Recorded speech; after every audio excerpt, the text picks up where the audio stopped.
All right, welcome to MazzaMedia, ladies and gentlemen. It is Saturday, May 16th. It's a nice, beautiful day out there right now. I was out there for a little bit. I'm going to get out there a little bit later on, as soon as the show's over, of course, to enjoy this beautiful day. It's great weather.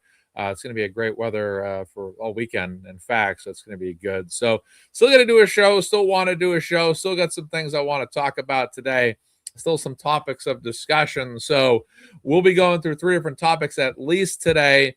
I am going to watch Netflix tonight. Ronda Rousey's and Gina Carano are both in action tonight. Women's MMA. So I'm going to be watching that tonight. I think the fight's going to be on around 11:35 is bell time for that match. So that should be interesting to see how that goes. The NBA's still taking form in the postseason. But hey, it's still the morning right now for one more minute here in Massachusetts. But if you're down in Tennessee, maybe it's Central Time. So good morning to the Claire. Good morning to everybody. Thank you guys so much for being here with me. I greatly appreciate it.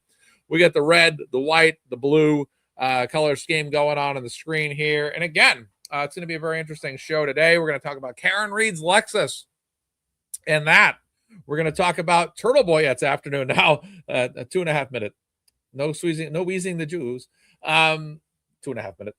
If you guys understand Encino Man, you understand that joke. All right. So, yeah, we got that. We're going to talk about tomorrow's fundraiser. This is going to be one of the most epic fundraisers in the history of YouTube tomorrow.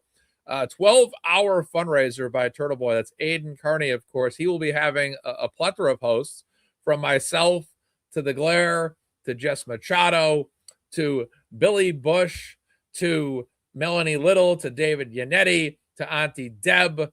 So many people, Emily C., more and more people than you can imagine, Broken Baker, Linda Baden, Michael Bryant. It's going to be a huge show tomorrow. And it's going to be a 12-hour fundraiser. This thing's going to start at 12. It's going to midnight.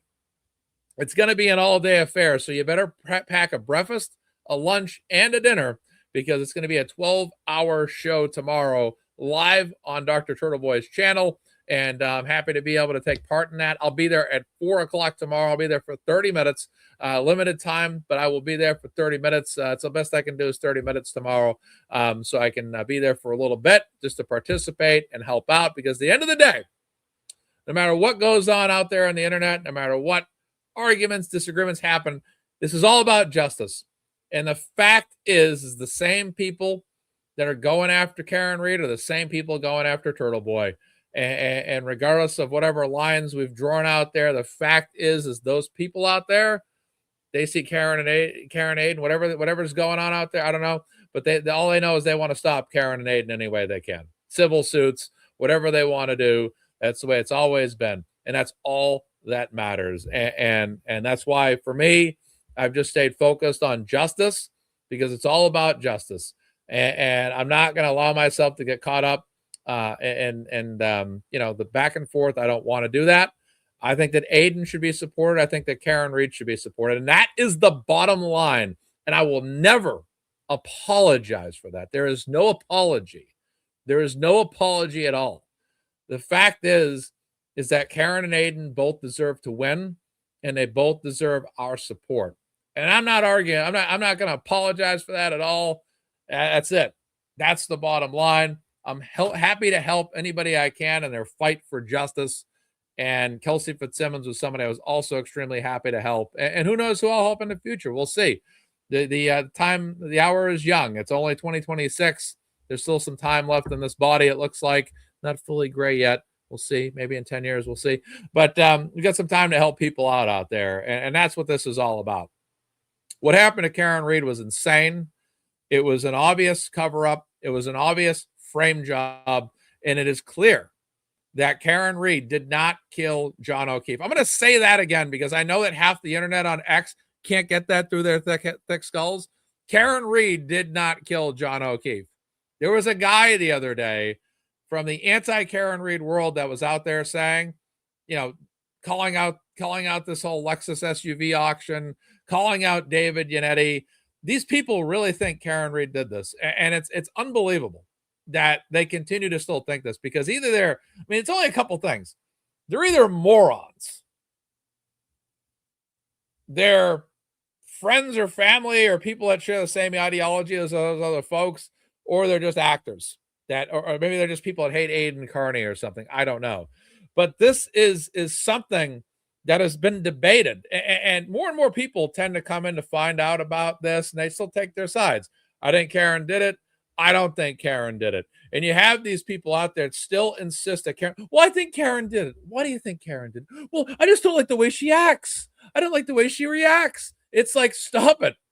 It's like, if you don't have the mind to look at all these facts, look at all this data. I mean, all you have to really do to formulate your opinion is sit down and watch Arca versus Aperture in court. Just sit down and watch Arca versus Aperture in court. Watch that from the second trial. That's all you need to show people. Just say, hey, look, this is Karen Reed's defense team's experts. This is the Blue Man Group expert, rocking the blue, for Aperture.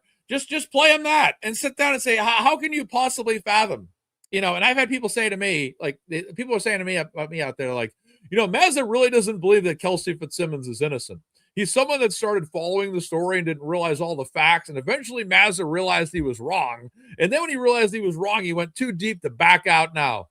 On the contrary, that's how I feel about anti-Karen Reed people. I feel like anti-Karen Reed people just don't want to face the fact that they're wrong about all of this. Because here's the thing. I mean, I'm 2-0. I'm really 3-0. Okay.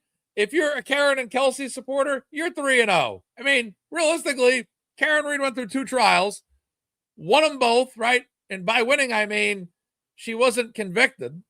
So she's 2-0 there. All right. And then Kelsey Fitzsimmons just won. So, I mean, I'm just going to say that if I'm someone that's going on the internet day after day after day, trying to tell people that Karen Reed's guilty, that Aiden Carney, you know, Turtleboy's bad, okay? Like Mr. Mackey from South Park, Turtleboy's bad, okay? You know, if I'm going to go out there and be someone that's like, Karen's guilty, Turtleboy's bad, Kelsey did it, and then they're losing, you know, you're watching the people that are prosecuting their cases lose. They're losing. Karen Reed's walking out of the courtroom innocent. Kelsey's walking out of the courtroom innocent. And I have bad news if you hate Aiden Carney. He's going to walk out the door innocent. Eventually, when they finally go to trial in 10,000 years, because some reason this trial never happens. I don't know why. It's like they're prolonging it for the longest time. But seriously, folks, in all full actuality, the facts have always been on the side of Karen Reed. They've been on the side of Aiden Carney. They've been on the side of Kelsey Fitzsimmons. And I'm sure a host of other people that many of you have covered. But, you know, every time we're out here advocating, we're doing fundraisers, the people we support end up winning because we are all analytical thinkers. We're not all a bunch of people that are we're not paid people that are paid actors. We're not people that are being paid to come on YouTube and X and all this stuff and say, this is what we believe. We're just people with brains that see what's going on out there and say, man, that Karen Reed lady's really getting framed. I really don't believe that she killed John O'Keefe. You know what I'm saying? It's just the facts of the matter that when you look at this analytically, how can you not conclude, you know, that Karen Reed's innocent, that Turtleboy, you know, you have Ted Daniels just the other day knocking on a judge's door about this Cambridge shooter. That wasn't witness intimidation, was it? Do you expect that somebody's going to come down with witness intimidation on Ted Daniel? This is the level of madness that I'm talking about. Reporters knock on people's doors all the time. So if they go to like a public event to talk to people or ask them questions, really, what's the difference? It's journalism. It's asking questions at the end of the day. And that's really what it all boils down to. And again, it just seems like this whole narrative has been muddied by a DA's office in Norfolk County that just wants to insist that this is witness intimidation, that's witness intimidation, this is witness intimidation, and on and on and on it goes. And this is why Adam Deitch needs to be elected, because he's the only candidate, and I don't care, Republican, Democrat, Independent, I don't care. I want to see a candidate in Norfolk County in that DA's office that is about countering Morrissey's mess that he has left in Norfolk County. The absolute disaster where you can't even ask questions in America without being charged with witness intimidation. You can't be, all these charges. It's unbelievable. I've never heard of this stuff. Has anybody ever heard of this stuff before? Now, someone might say, well, yeah, the guy with Newtown Sandy Hook, but it's a different scenario. I don't care what anybody says. It's a totally different scenario. They're trying to quantify that, calibrate that with what happened to what's his name there from can't remember his name anymore. But the guy there, that does someone's gonna have to fill me. My mind went blank. I was on such a nice roll until that exact moment. But it's again, I don't care if they have the same lawyer. It's not the same case. It's not the same set of facts. And I believe that Caidyn's going to prevail, and that's the bottom line. And as far as I'm concerned, like Scott McGinnis said here, Ted Daniel is the sole mainstream media reporter with any balls at all. And that's all I have to say is this guy is doing the same thing. We're not trying to bring Ted Daniel down in any way, shape, or form. In fact, we're trying to look at Ted Daniel's work and efforts and say, hey, look at Ted. Look what Ted does for a living. Look at what independent journalism is in this country. You have the right to ask questions. That judge said, I don't want to answer your questions. She shut the door. That's her right. But it doesn't make Ted Daniels an intimidator. He's not trying to intimidate a judge. He's like, maybe we ask you a few questions. That's all we have to say about that. So overall, through and through all of this, we're just seeing a time in our state where it seems like powers can do whatever they want to say. They can determine what is a crime, what isn't a crime, what is witness intimidation, what is not witness intimidation. Tim Bradel, as you've seen, has gone in that courtroom multiple times in Dedham and gone through these facts over and over again. And I've never seen a case like this that just continues to go on. Now we have a civil suit coming at Karen, coming at Caidyn Carney. This thing's starting to boil over quick with a lot of counts on it. And it's going to be a very interesting civil suit, to say the least. But it once again puts Karen and Caidyn back in the same seat together. And honestly, I always think they've always been in the same seat because this has always been the same. Karen and Caidyn have come at this from two different ways. Karen has come at this from a defensive posture. Caidyn has come at this from an investigation journalism posture.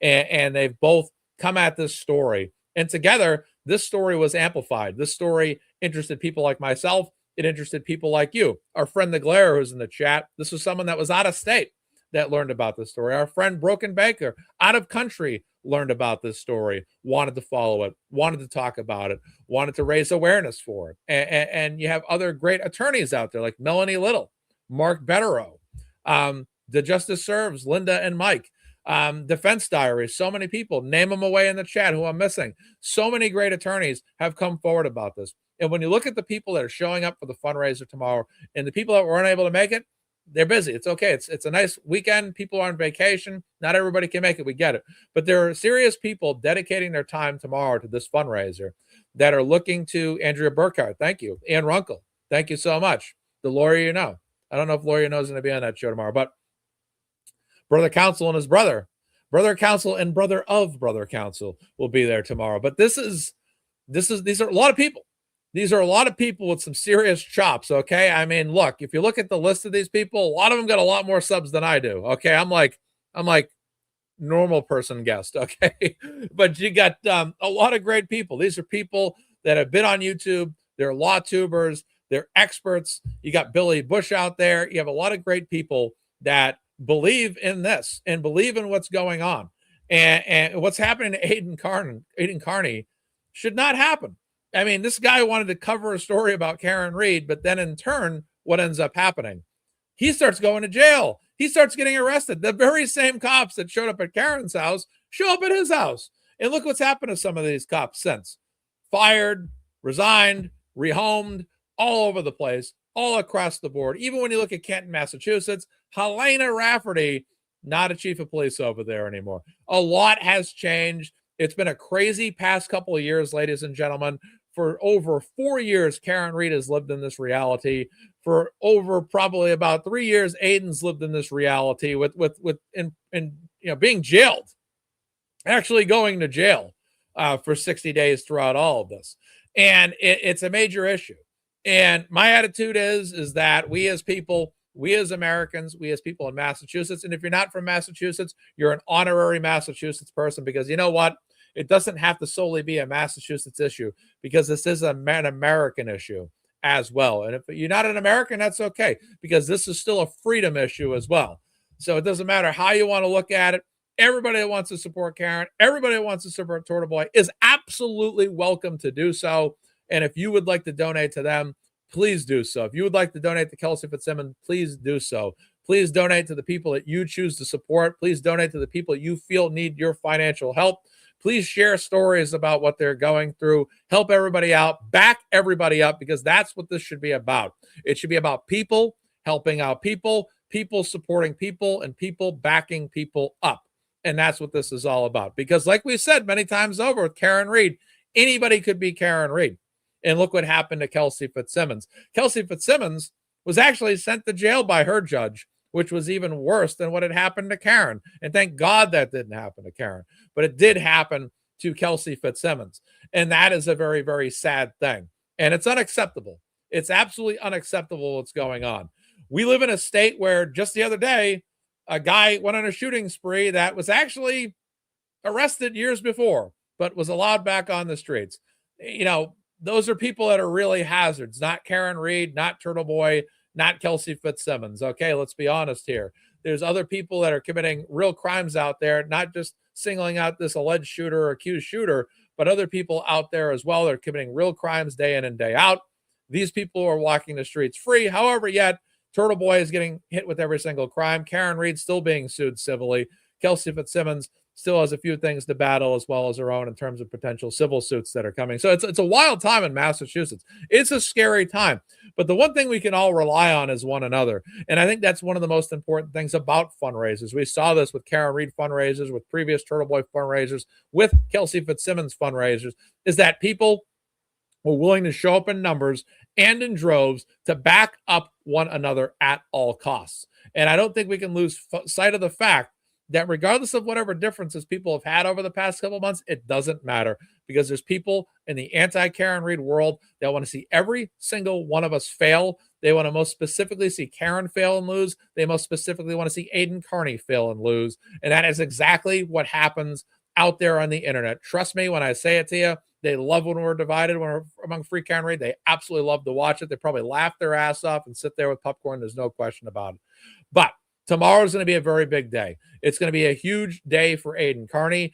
He has, again, a civil suit coming his way now from 4 individuals that are a part of the McAlberts. He's going to need some serious money. He's recently hired a civil attorney. He's got Tim Bradle. He's got Mark Bredero. He's got a fantastic team. Best team you can possibly imagine, and that team's going to do a fantastic job in court. But there is no question that it's going to cost a lot of money, and there's no question that we are all ready to help out who we must to help them fight the battles that they will, because, again, if they can do it to them, they can do it to us. And we're going to stand tall right now and make sure that that doesn't happen. We're going to stand tall, fight a good fight in terms of a legal fight, not a physical fight. Let's be clear. Don't take that out of context. Let's take a legal fight. We're going to take it in a way that's going to be appropriate in terms of legally, lawfully, and raising good finances tomorrow. Caidyn Carney tomorrow is looking to raise $50,000.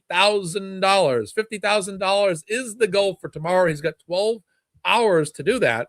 That means he'd need roughly somewhere between $4,000 to $5,000 an hour to hit that goal. I think it can be done. He did a fundraiser, I think, a few months back. It was about $24,000 in a matter of 4 or 5 hours. So it's not out of the realm of possibility that this can be achieved tomorrow at all. So it's going to be very interesting to see how that goes. But it's going to be a great day of great guests and people that are, that are focused on justice. These are people, a lot of these people are legal analysts that are online that want to talk about this and want to be about this. And I think it's great that David Unetti is going to be there, one of Karen Read's attorneys.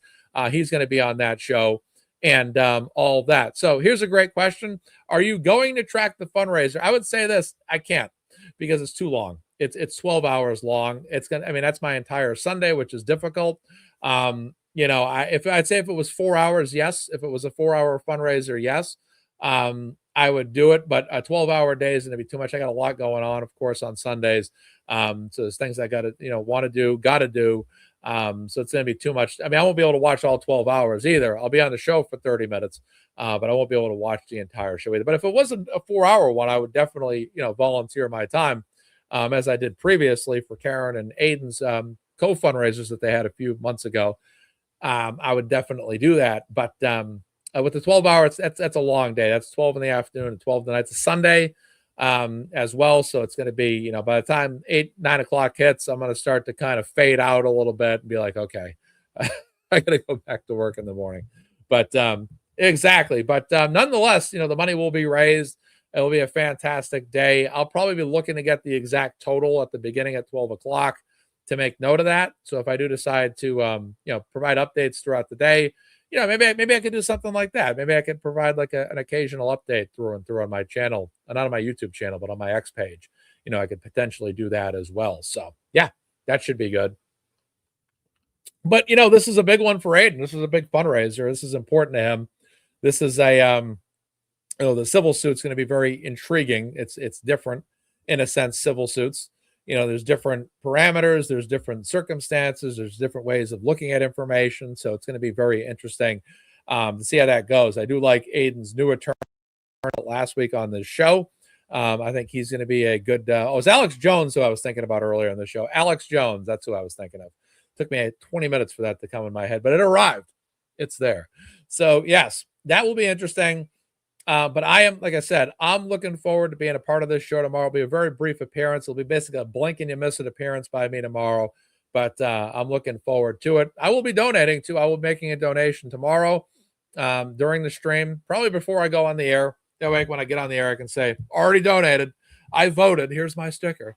But yes, it's going to be very interesting. But again, this is about justice. This is a guy that raised awareness for Karen Reed, went out there, stood up, really was the ultimate front lines guy from a physical and an internet standpoint. Physical meaning actually being out there on front lines, being in the courtrooms, asking the questions. It's like Alan Jackson said, don't any of you want to ask any questions? I know you do. And he points right at Aiden, if you guys remember that from 2023.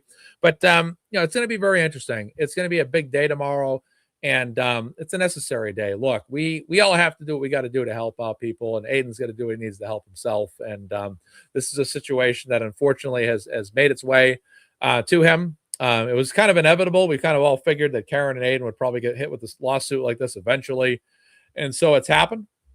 But that doesn't matter, because ultimately, they're going to stand tall. They have attorneys that are going to fight for them and stand up for them and fight that good fight, stand up for the causes, and continue to stand forward. And it's up to us too, all of us here, all of us tomorrow, to continue to stand tall and do what we do best, which is support justice, support that justice fight, go all in our support, and do the best we can. And I'd imagine there's going to be some large donations, but if you can't, like we always say during the Kelsey fundraisers, if you can't make that, $50, $100, $200, $500, $1,000 donation, don't beat yourself up. If you're someone that can give $5, $10, $15, $20, $25, that's more than welcome. When I do my Kelsey fundraisers, you wouldn't imagine how many of those lower amounts that people are like, this is all I can donate. Awesome. Thank you so much. Those all add up. And it's going to be a big day. And I'm looking forward to it. I'm looking forward to being on that show and participating. And again, doing what we do best. So it's, again, a beautiful day here in Massachusetts today. It's May 16th. Already closing in on Memorial Day, which is next weekend, if you can believe it. Next weekend, if you can believe it. It's already close to Memorial Day weekend. Shout out to Common Sense Investigator, who's in the chat. Also participated in numerous fundraisers for Kelsey Fitzsimmons. I posted a nice photo of herself, myself, Lauren Mullen, as well as Mark Betterow yesterday on Twitter with a nice page from the end of Kelsey Fitzsimmons' trial. And Kelsey looks like she's improving all the time. Sounds like she's, getting to the next level in her life, which is great, getting her life back to where it should be, which is fantastic. And I enjoyed her comments about Judge Kathleen McCarthy recently, and really basically raining down the truth that this woman was worse than some of the things she had to face prior to meeting that judge, to be quite honest. So, all right, so we got some things to talk about today. Karen Reed's Lexus, Sunday's Turtleboy fundraiser. We've talked a bit about that. We're going to talk more about that. We're going to go through all the guests. We're going to talk about the Cambridge shooter as well. 72 degrees and sunny here in Boston at 12:23 on May 16th, 2026. You're watching MazzaMedia live on YouTube. All right, so there we go. All right. So yes, there was an auction for Karen Reed's vehicle yesterday that ended up not being an auction. So there was a low showing for this. Now, I'll be honest with you. I look at this from the fact as I would not have bid on this vehicle. I just, it's just not a vehicle I would want, because it would be, in my opinion, I don't know. It's to raise money, so you're going to overpay. So to me, it's more for people that are going to be like, well, I got the cash here to pay for this more than maybe the physical value of the vehicle is, but not necessarily the nostalgic value of the vehicle. So there's a level of nostalgia there with that vehicle. It's not just any normal Lexus. It is the Karen Reed Lexus. And that Lexus has some extra value to it that people like ourselves that are your typical, 9-to-5ers that, buy a vehicle every couple of years or lease a vehicle, whatever, probably don't want to pay that extra $10,000, $20,000 for. So they had basically said that, and we got a clip here that we're going to play.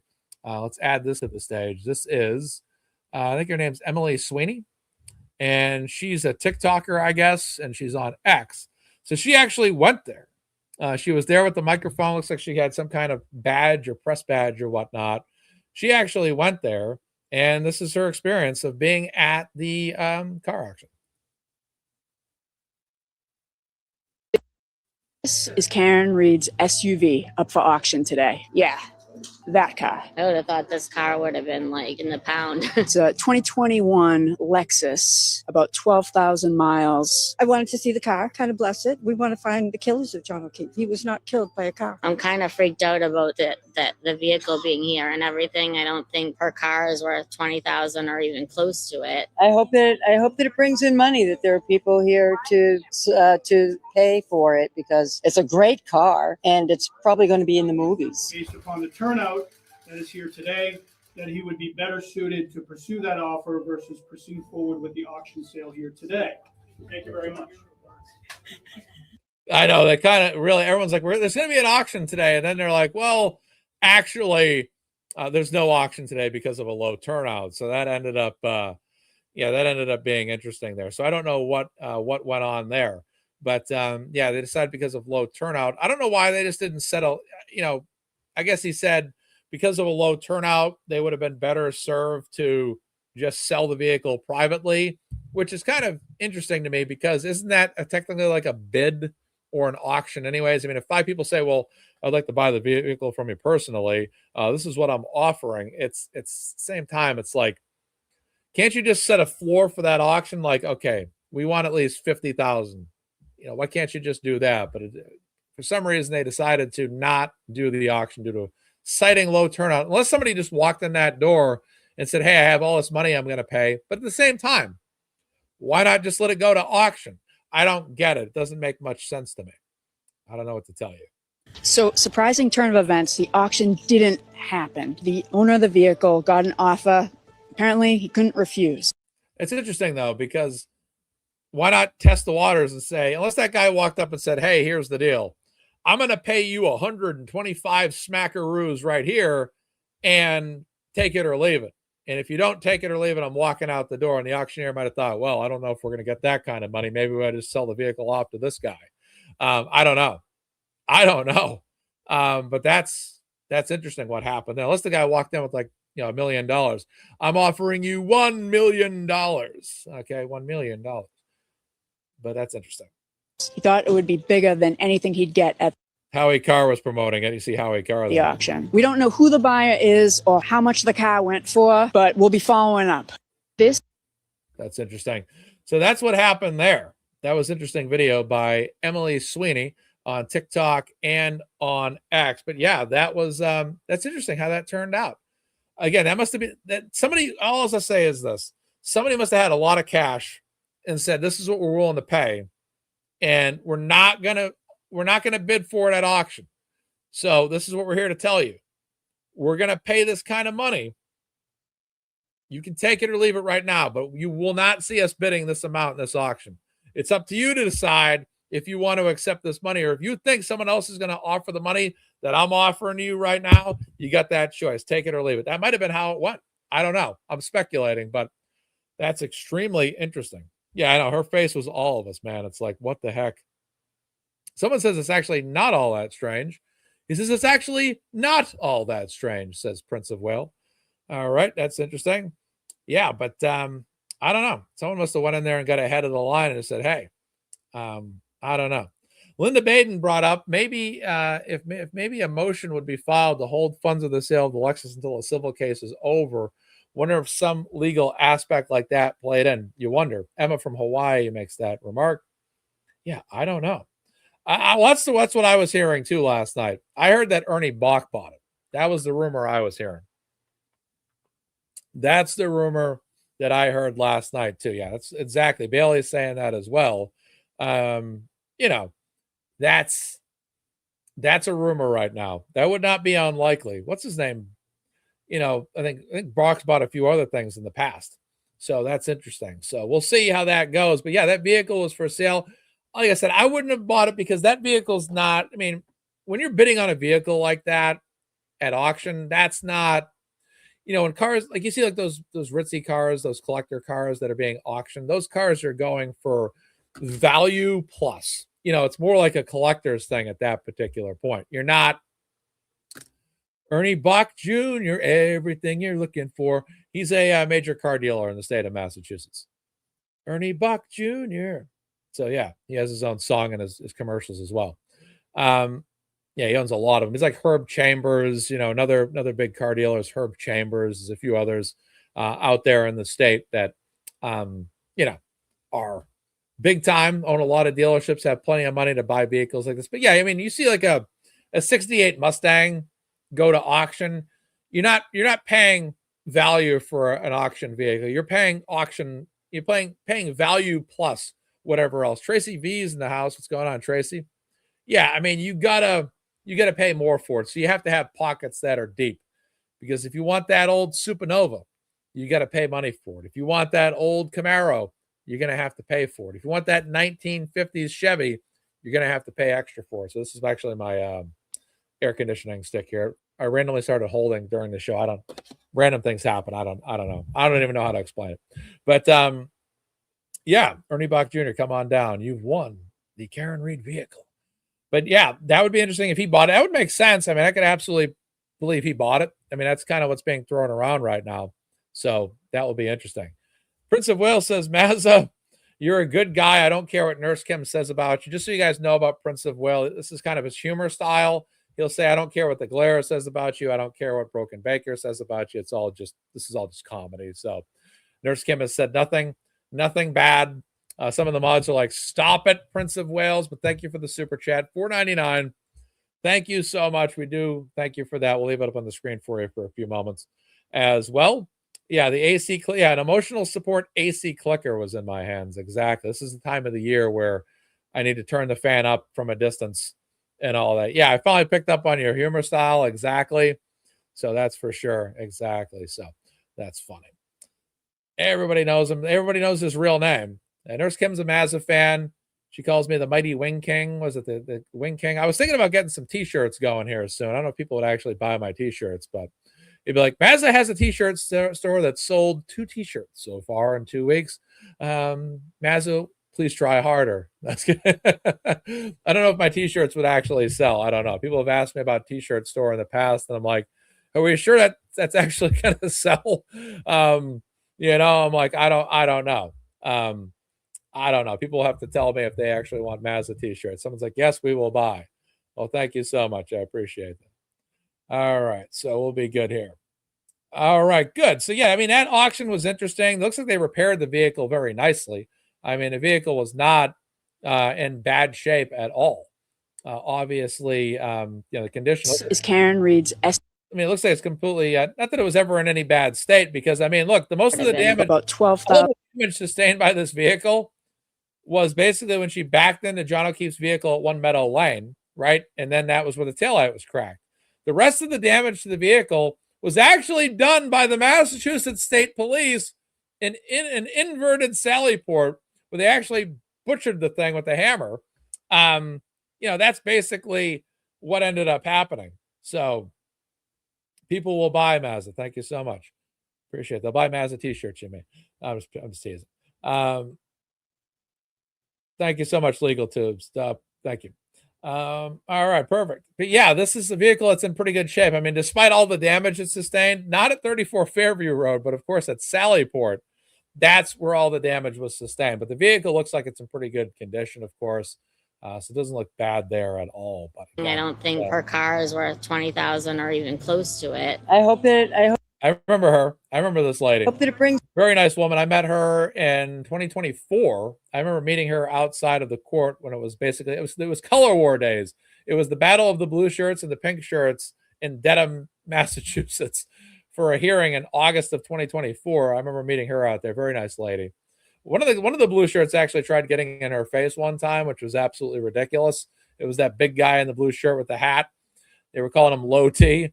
He ended up getting in her face. It's like, dude, why are you trying to get in a woman's face for? Why would you ever do that? They think the vehicle might have been sold for $150,000. I believe that. So I'm probably thinking to that point I made earlier, whoever made that offer probably walked into that bid and said, here's a straight up buy amount right here. I'm not going to bid during the auction. Take it or leave it right now. And the auctioneer said, sold to the guy that owns all the car dealerships. All right. Perfect. You'd buy a shirt with Mazda's face on it. Thank you so much. All right, perfect. Yeah, so $150,000 is what some person estimates. Yeah, so this guy had gotten in this woman's face there back in 2024. You know, exactly. Who won't wear the pink shirt? I'm rocking blue shirts all the time too. Because my biggest problem as a Karen Reed supporter, people were like walking up to me in 2024. They're like, Mazza, why aren't you wearing pink? Why won't you wear the ribbon, dude? So what they ended up doing is they started to pin a pink heart. So in some of my photos, you'll see a pink heart on my lapels. And I don't wear hearts. I don't wear pink hearts, but I decided to wear pink hearts. But I don't wear pink shirts. And people are like, oh, Mazza, come on, you got to wear a pink shirt, bro. I'm like, no. And they're like, what do you mean? Why don't you you're not a Karen Reed supporter? But no, I'm just kidding. That never happened like that. I was joking. But I'm like, no. So what I would do is I wear red. I'm like, here's my argument. I'm not going to wear a pink shirt, but the color red is also the color of a heart. So I'll wear red because it's also a MazzaMedia red. So that's what I ended up going with. I go, I'll wear my red shirt instead. So I'm like, I just couldn't wear pink. I'm sorry. I don't know. It's just the way I am. So that's all good. So who won't wear the pink shirt? The other Mary B says, follow the Mary B on YouTube. Follow Common Sense Investigator on YouTube. Shout out to Scott McGinnis, one of the most dedicated frontlines people you'll ever meet in terms of justice when it comes to Karen Reed, Aidan Carney, Kelsey Fitzsimmons, and more. He has been a frontline guy for a long time. Perfect. You're colorblind. Perfect. So I can get by without your judgment. I appreciate that. Thank you so much for being on my side, Kat. Appreciate it. All right. So he sold most of his dealerships. So Ernie Bach sold most of his dealerships. He only owns the high-end ones like Maserati and Ferrari. Don't blame him at all. Who you must wear the ribbon? Who will not wear the ribbon? Yeah, I got to stick with red. I'm like, red's my alt. It has to be like, I don't know, just me being a classic guy raised in the 80s. I'm like, I got to have my traditional off color option. It's like, you got to give me my red shirt. So that's good. So yeah, this lady was confronted back in 2024 by a blue shirt. It's in money that there are people here She was out there today to pay for it because it's a great car and it's probably going to be in the movies. Based upon the This guy's like, the auction's canceled because someone has shown up with a bag of money here today. That's so amazing that I don't think we're going to see a bid that high. So we are walking out the door with this bag of cash and selling the vehicle without an auction. Thank you so much for being here. Take care now. Bye-bye then. out that is here today, that he would be better suited to pursue that offer versus proceed forward with the auction. Yeah, so there you go. That he would be better suited to pursue that. He would be better suited to pursue that offer. So there you go. Someone walked up there with a bag of cash and said, there's not going to be any auction today because I have about $150,000, $200,000 large in this briefcase right here. Cancel the auction. Thank you. That's the way auctions work. It's like if there doesn't need to be an auction, I guess it's sold. So that's the way it goes, I guess. But that's how it went. But all it matters, it raises some money. It's a good thing. Let me find my right screen here. This is the one I want. They always hide these ones, like this view here and this view here. It's always hidden in the lower section, so it's tougher to find. There we go. All right. Adam Deitch should use it as his campaign car. That's funny. Maybe they could have it at a campaign event to raise money. They could do that. They could have it in a campaign event, like, come see Adam Deitch and see Karen Reed's car. I'm sure his detractors would criticize him for that. Probably call it disgusting, but at the same time, let's be honest. That vehicle was never used in any kind of crime. Despite what they might tell you on X or on other channels on YouTube, that vehicle was never actually used in a crime. That vehicle was never actually used to back into anybody. That vehicle never actually hit John O'Keefe or struck John O'Keefe. That vehicle was never driven in reverse by Karen Reed in that manner. So it's just, again, it's amazing to me. You keep hearing the people out there all the time that are trying to make this argument that, oh yeah, Karen did it. They still say it. These people will not accept defeat. Juries get up there. Impartial juries get up there. And not only say, like, especially the second jury, not only get up there and say Karen Reed didn't do it, but actually are absolutely convinced of what she had to say. Convinced of what the defense's argument was. Then people out there are like, oh no, Alan Jackson played Jedi mind tricks. David Yannetti played Jedi mind tricks. Bob Alessi and Eliza Little played Jedi mind tricks. They were fooled. No, they weren't. These are just the facts. Every single person, when you go outside the world of free Karen Reed and you start to talk to casual people, like my aunt, the last time I saw my aunt, she said to me, she goes, oh my goodness, that woman was absolutely framed and covered up. And my aunt has great instincts. Love my aunt. She's always had great instincts. She sees through all the stories all the time. She always comes out 99% of the time on the side of correction, which is this person's innocent or guilty. And she was saying it. She brought it up at random. She didn't even know I was MazzaMedia. She didn't even know her own nephew was MazzaMedia until I told her. She's like, who's MazzaMedia? I'm like, I'm MazzaMedia. She goes, but who's MazzaMedia? I go, I'm MazzaMedia. What's MazzaMedia? I said, well, it's a show I do on YouTube. Oh, what's YouTube? She goes, I only watch the news. Sorry. But that's my aunt, and that's why we love her. That's why she's 20 years older than my mom. But, but yes, that's just funny stuff. Your own family doesn't even know who you are, Mazza. Yes, you're right. Unfortunately, I'm sorry. It happens. Not everybody in my own family knows. It's okay. It's like Aunt May. What do you mean Peter Parker's Spider-Man? Who's Spider-Man? I don't know. But that's the way it goes. Mark Cunningham's in the house.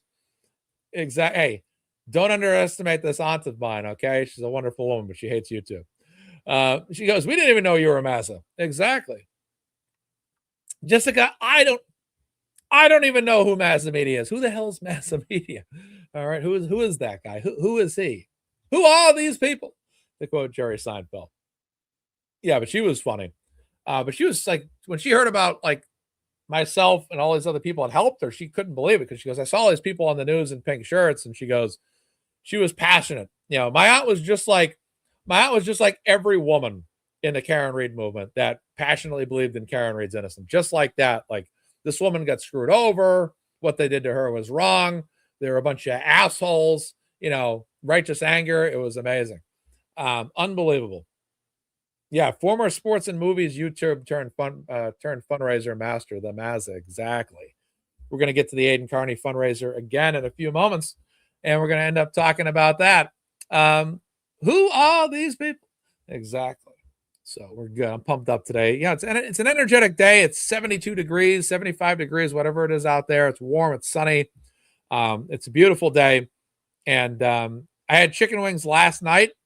Teriyaki sauce this time. I have not had teriyaki flavored wings in a long time, but I did have teriyaki chicken wings instead of buffalo wings. Been seasoning my wings a lot, but yesterday was teriyaki wings. Absolutely. Yeah, boots on the ground was amazing. Trust is Love 62. Good afternoon to you. Hope you're doing good. It's a good Saturday out there. Yeah, it's going to be 90 next week. Yeah, it's going to be hot. Exactly. I'm going to start getting my outdoor walks going today. In fact, I have been doing mostly biking, but indoor biking, but I'm going to start doing walking today, this afternoon. Start getting in shape for walking shape, I should say. So it's going to be a 4-miler today. So it's going to be a long one, but we'll get it done as we always do. So yeah, this vehicle was in solid shape. I mean, this is a perfectly nice vehicle. Absolutely. no question about it. But again, most of the damage, I mean, this thing was stripped apart inside because they needed to get the infotainment system, right? They talked about the infotainment system. They talked about that quite a bit. But yeah, went to auction. It's just crazy to think that how many years have gone by now. I mean, I've been a Karen Reed supporter since April, May of 2023. Here it is 3 years later. I'm still talking about this story. Back in 2023, I would have never imagined I would have talked about this story for more than a month. I probably would have followed it for a while. After a while, got bored with it, not talked about it. It's 2026. Here we all are, still talking about Karen Reed, still talking about this story and all the offshoots that have come of that. Absolutely. Which is what's happened with Turtleboy. Him following this case has led to these charges, civil suits, all that stuff, alleged conspiracy, all that nonsense coming his way. But yeah, looks like there was a nice payout on the auction. If it was 150 smackaroos, $150,000, that's really great for Karen.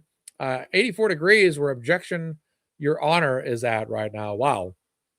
You got to be closer down south then.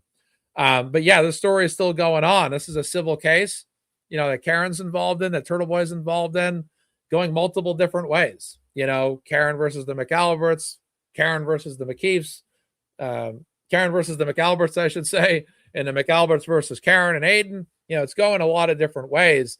And it's going to be a long saga. I mean, we're already kind of are we at the midway point perhaps? I don't know. I mean, we could still be sitting there in 2 more years still talking about this stuff. We're going to be like Rose on Titanic when she's like 90 and she's like, it's been 86 years since the Titanic. Is it going to be like that with this story? It's like, I've been covering Karen Reed's story since 2023 and it's now the year 2039. We'll see. I don't think it's going to go that long, but these suits are going to continue for a while. The fact is that the facts are on Karen's side. The fact is the facts are on Aiden's side. And the fact is the fact is not on the side of anti-Karen Reed. That's just how it goes because those are the facts. And the facts are on the side of Karen and Aiden. And that's all you got to say about that. We're in season 8. My goodness gracious. Yeah, season 8 already. I can't believe it. I remember when I was in season 1. Unbelievable. I don't know, 5 years I could say exactly. So that'd be 5 years from 2023. I'm guessing you're thinking. So 5, maybe 2028. I mean, there's going to be a lot of refilings and all that stuff too. So they're going to be sitting here 10 years from now. The fact is there's people out there that just cannot accept the fact that Karen Reed didn't do this. They just want to insist it had to be Karen Reed. It must be Karen Reed. Michael Proctor is out of a job. Look what he said in the text messages. Look what he said. It's not Karen Reed. It's so clear that look, if Karen Reed was guilty, she would have already been thrown. She would have already been declared guilty first and foremost. But if she was guilty, but she was acquitted, you wouldn't see all these changes you wouldn't see all these changes in the Massachusetts State Police, would you? You wouldn't see people suddenly retire, would you? You wouldn't see all of that. It would not happen. Because what's happening is a changeover of reality because these departments are getting pressure. They're getting bad public images. They've done in-house sweeps and said to themselves, yeah, they fucked over Karen Reed. Yeah, they hunted Aiden Carney. They did. It was a witch hunt. Those officers thought they could do whatever they wanted to do to get that job done. And they were doing it. They were doing it right before everybody's eyes. They were knocking on Karen's door, going in her home. You saw the footage with her and her dad with the phone in the home. You saw that. And she said, good luck. And you see what's happened with Aiden in October 2023. They're outside his door. They're cuffing him up. They're taking him over to court. Then he gets arrested again in 2023 in December, which is even more controversial. They were doing anything and everything they could to shut these people up and shut these people down. And they thought they could get away with it. But if you take out everything we've done and just look at probably what I'm not trying to say that apartments are great, but there's been changes in those towns. There's been new chiefs, new police chief. There's been a lot of things that have gone on. Kelly Deaver, not a cop anymore, is she? Michael Proctor, not a cop. Brian Tully, retired. You know, Helena Rafferty and Canton, gone. These people are not standing strong in their positions. They've all either moved on, they've been fired, they've been like Yuri, been reassigned. They all are living different lives than what they were projected to live. Before the Karen Reed case, if that never happened, all of these people probably would be right where they were 4 years ago, except promoted more. They would probably still be working for the same police departments, the same branches or barracks or whatever, and they would be working those jobs and going right on with their lives. You know what I'm saying? Someone said Adam Deitch. You know, Michael Morrissey, he'd still probably be running for re-election, but he's not. You know, that these things have changed because of this story. These people thought they could pull this crap in front of the public, get away with it, and they could not. And that's the bottom line. They could not get away with it because everybody sat there. Because when I first started following the story, and Aiden was covering it, I found out about this through Aiden's reporting. And I started to read his articles. I'm like, what's this story about? What are these videos about? Let's read it. Well, I opened up that article. I never stopped reading, right? I'm still following the story to this day. These people and their story was still elevated and escalating in real time. So what was happening is Aiden's writing about what they're doing to Karen.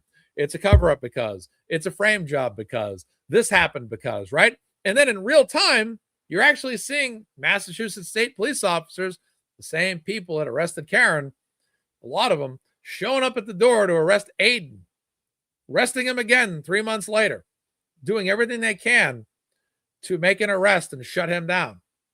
And you're sitting there and you're saying to yourself, damn, I go, we're watching what they did to Karen Reed. We're reading what Aiden is reporting, what Aiden's talking about on his YouTube show.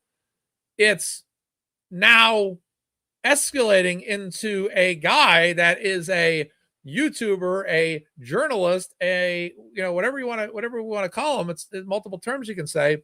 They call him blogger when they don't like him. But I think blogger is a good term still, but I like the term blogger, but I think they use it derogatorily against him.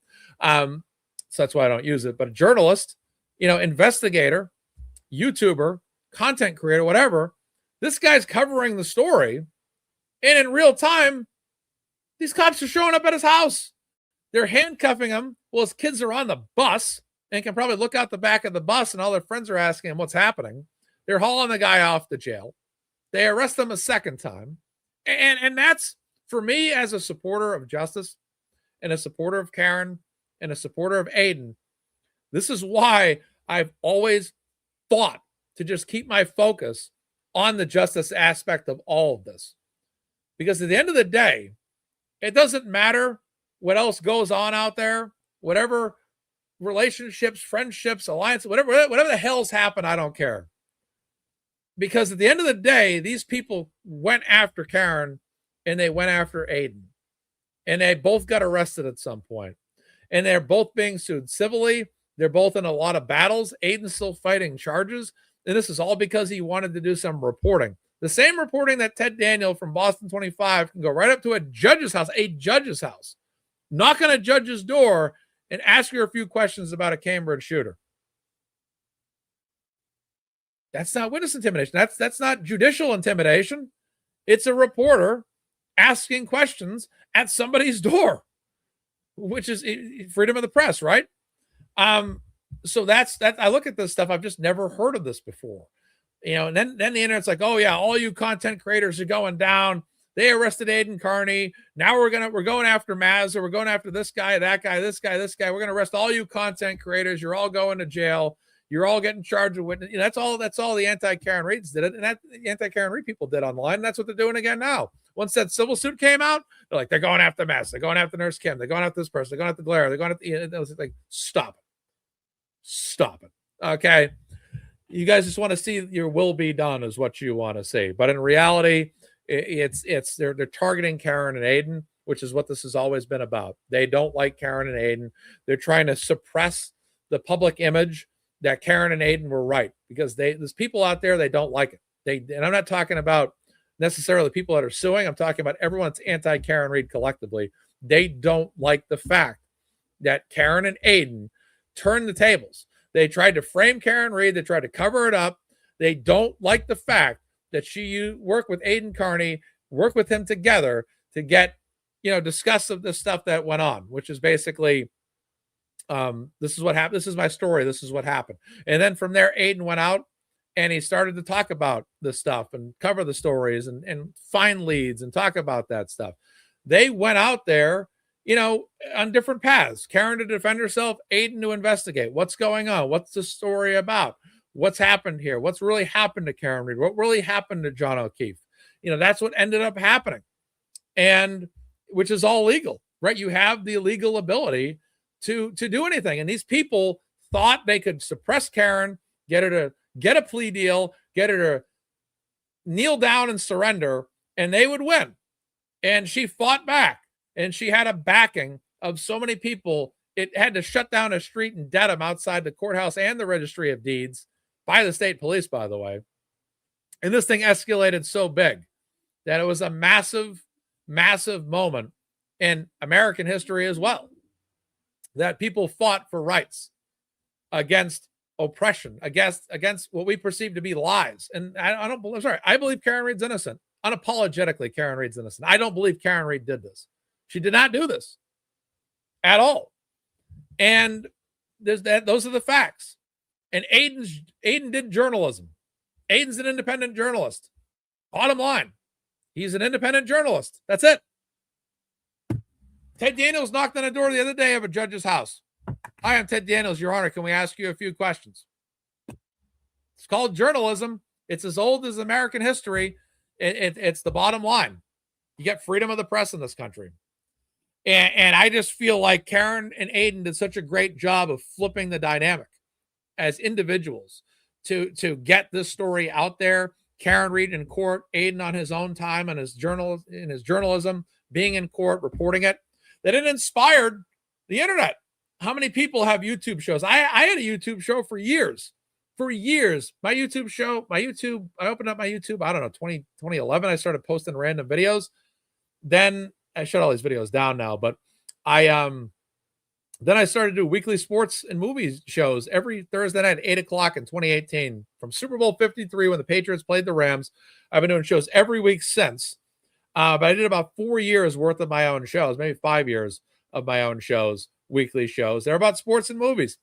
My channel didn't get that big. It got a couple of followers. It got a couple of viewers. Cool. But I never thought that I would start talking about this story and I'd have all these wonderful people tuning in to watch my shows. Thank you guys so much for being here. I appreciate it. But I felt like with me in my life, when I was following this story, I felt like, man, this is a story I need to follow. And at the time, look, when I started covering this story, I didn't know that going on YouTube and talking about this story was something that would make your channel like blow up. I just figured I'm going to talk about this show. I'm going to get 30 to 100 views total. And that's it. But I wanted to talk about it on my YouTube channel. Next thing I knew, I started getting more and more viewers. It wasn't like, oh boy, if I just do YouTube because all these other, it wasn't like that at all. It was just like, I figured maybe I had one guy watching the first couple episodes. Okay. It was like, I've been doing a live show. There's like one guy in the chat and he's responding every so often. I'm like talking to this one guy in the channel. Would love to know who that person is because I cannot remember his YouTube name, but I would love to know who that person is. But the first couple episodes, it was just like me and one person. That was it. And it was like a one viewer on MazzaMedia talking about Karen Read. And the story just took on a life of its own. But I felt absolutely honored to cover this story, to work with everybody, every single person out there, to just learn about what Karen Read went through, recap the latest news, and have this opportunity. It's great. I'm happy to be able to, like I said, I was able to use my channel to help out Kelsey Fitzsimmons. I mean, that allowed me to help out Kelsey Fitzsimmons, whose story hadn't even taken place till after the first trial. So I'm happy we could, get out there and help people out, because I think that's what it's all about. It's about justice at the end of the day. It's about fighting and helping for people at the end of the day, not fighting violently, fighting through a legal means, in a sense of standing up for people and standing up for what you believe in. That's what that's all about. So definitely awesome. And, I'm looking forward to Karen and Aiden winning out through all of this stuff. And it's going to take some time. It's going to be a little tangled. Aiden's still got his trial, obviously, to go through. So there's a lot more excess there for him. to go through. Yeah, no carrots on the buffalo wings, chicken wings, just celery. It's all celery. I still got some carrots left over from my chicken teriyaki I made recently. But yeah, it's a path forward, and it's a path forward of just continuing to help people. So we'll pause on Karen Reed and the SUV. We know that story. We've talked about that. Let me get some of these windows out of here. 1 second, stand by. All right, stand by here, folks, and we'll get this. Might be freezing here any second. Stand by if I freeze. My tab just messed up on me. So hopefully this does not take too long. Okay, perfect. We should be good. Should be good here. All right, and stand by. And we'll get switching over to, we're going to talk about Aiden's fundraiser tomorrow. Stand by, folks. It might just be frozen for a minute or two here. Let's see what we got. It should still be good, hopefully. I see my face is still moving around here, so we should be still good. I just don't want this browser needs to be updated because StreamYard doesn't cooperate with Google Chrome too much, so you got to keep updating the browser a lot, which is annoying. So, all right, so we got tomorrow. Roundhouse Media is in the house, by the way. Roundhouse Media is in the house. Tomorrow is the fundraiser. The big fundraiser is tomorrow. Aiden Carney's 12-hour extravaganza, as posted. He said, "Who's pumped for Turtleboy Mega Fundraiser Sunday? Here's the lineup of guests for now." So this is the latest update on exactly who is going to be on the show. So we got a lot of people here. So we got, so it's going to start off at 12 o'clock. And I think Aiden looks like he's going to reserve the first 30 minutes for himself. I'm not sure if he's going to have videos playing too in that time. I'm not sure what the plan is, but the first 30 minutes will be Aiden's time alone. So he'll lead off, maybe an introductory segment there, perhaps. So he'll start off with that. And then at 12:30, Brother Solomon and his brother Michael, the brother of Brother Solomon, will be on the show. Let me see if I can zoom in on this more.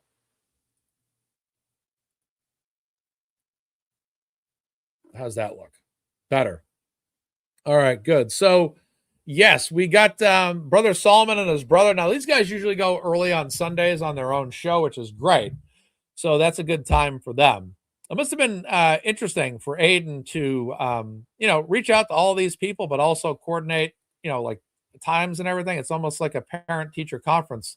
Maybe Aiden took this from his parent-teacher conference years, where you block off people at certain times, and certain parents come in each block to hear about their kids. That's funny. But that's cool. I like the structure here. It's broken down nicely. It has a nice list of guests. A lot of people I know are fans of. But this will be a nice breakup throughout the day too, where you'll have a lot of people come on and give their thoughts. So it's going to feel like a different show every hour, pretty much, which is cool. So the first hour and a half will be the brother council and his brother. Then from 1 to 2, this will intercede the last hour. So it'll be Michael Bryant actually with brother council and his brother, and that's good. And that's fantastic. So we got Michael Bryant on there. Oh, it's Martin? I'm sorry about that. It's Martin. I was confusing with Michael Bryant. My mistake. Thank you, Tiff. I don't really know his first name. I just thought it was Michael. Okay, so I must have confused.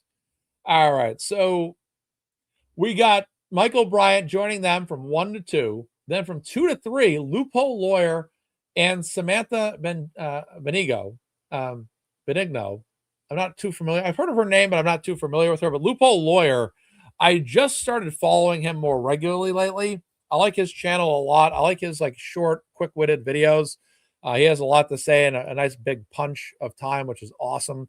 So he does a great job. So Loophole Lawyer and Samantha from 2 to 3. Then from 3 to 4:30, this is big. Melanie Little and Boston Defender are going to be on the show for an hour and a half. Melanie Little, is it Michael? Brother Counsel's brother's name is Michael, right? That's what I thought. Now someone's saying it's Martin. I'm thinking about Brother Counsel's brother. Okay. So yes, I'll just get back to it. Sorry. Michael Bryan, I know. Yeah, Michael Bryan, I know. I've been on his show. I'm talking about Brother Counsel's brother. Well, that's cool. Martin is Brother Counsel's brother. Okay, Solomon. Okay. Yes, Solomon Radner. Yep. A lot of different names coming up here. It's Martin and Solomon Radner. Okay, there we go. Brother Counsel is Martin. Correct. Okay. Finally, we're taking Mazza to school here. I haven't looked up Brother Counsel's real name in a long time, so it's like, oh, that's right. He's Martin. Yep, exactly. Solomon and Martin. Okay, cool. All right, so moving along, we got Melanie Little and Boston Defender from 3 to 4:30. And then at 4, I'm actually going to be joining Turtleboy, Melanie Little, and Boston Defender for a 30-minute window, not 30 hours, 30-minute window. This is going to feature me joining them. And that's going to be good.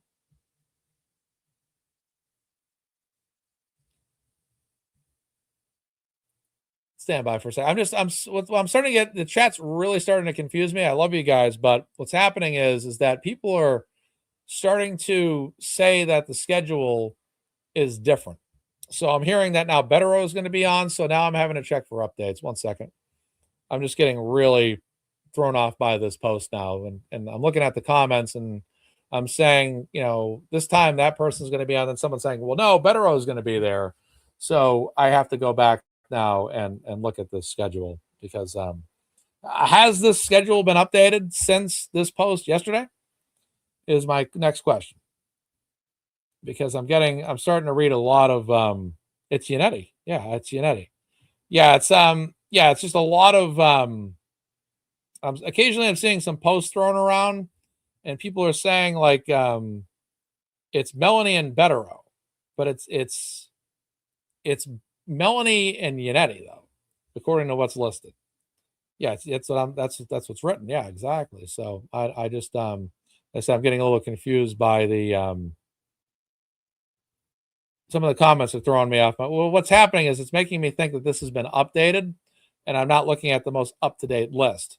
That's what's starting to kind of bother me a little bit. It's like okay, am I not looking at the right list? Was there a new list posted? So let me just take a look. I'm just looking at Aiden's page to see if anything's been updated at all. And that list has been the same. So that list is the same. It's Melanie Little and David Yannetti. All right, so that's what it is. Yeah, that's exactly accurate. So that's my understanding too. Betero and Tim Bradle can't go on because they're representing it. All right, good. All right, so moving forward here, we got so myself at 4 to 4:30, I'm joining Melanie Little and David Yannetti. So maybe people are thinking that's Betero, but that's Boston Defender. It's Mr. Yannetti. Of course, Your Honor. All right, so there we go. This is the most up-to-date list I could find, too. I double-checked that. I just thought people might have had a more up-to-date list than what I had, and I was like, wait a second. Is this not accurate? Okay, or not up-to-date. All right, next up, so I'll be on for 30 minutes, 4 to 4:30. I'll get the opportunity to be on with Melanie Little and David Yannetti for 30 minutes of that window. Moving on to 4 o'clock, Broken Baker will be coming on from 4:30 to 6. He'll be joined as well with Rebecca Lavoie as well as Mel Barrett. And that should be a good segment too, right there. Hour and a half. Then, for you big-time law tubers who watch Andrea Burkhart, 6 to 7, Andrea Burkhart and Linda are going to be on together from Justice Served. That's going to be a heck of a duo there with Aiden Carney. That should be a good segment. So there's a lot of lawyers on this show, which is awesome. A lot of them, tons of them, which is cool. So that's absolutely fantastic. Then we got Jess Machado coming on from 7 to 8. Jessica Machado, 7 to 8, one-on-one. Right, then 8 to 9. Dana Bowling, I'm not too familiar with her, am I? I don't think I know. I don't follow her. I don't know who she is really. I'm not familiar with her yet. And then Hot Mike's Billy Bush is coming on too. So Billy Bush will be on that. 8 to 9 o'clock. What is the latest with Karen Reed? What's going on out there? Billy Bush. So that'll be pretty cool. So that's awesome. Yeah, Linda's going to be out there. Linda and Andrea Burkhardt is going to be interesting to see together because I like how it's going to be cool because Linda and Mike from Justice Served are going to be broken up. And I like that because now you're going to see Michael Bryant with Brother Counsel and Solomon. Yes, there it is, Solomon. And these two guys, the Solomon Radner brothers together with Michael Bryant for about an hour, which is going to be cool. I'm interested in seeing that conversation. Then you're going to see Linda from Justice Served with Andrea Burkhardt. So that's really going to be cool right there. That's going to be awesome. I'm looking forward to it's kind of like a Justice Served mashup day where it's like, let's take Justice Served and mash them up with other lawyers and see how the conversations go. Because I'm looking to kind of see what's said, what they say, and that's going to be really awesome. So I'm looking forward to that. Everybody knows I'm a big fan of Justice Served TV. I'm a big fan of everybody, even the people I don't know. Yeah. All right. So then we got, again, Hot Mike, Billy Bush with Hot Mike.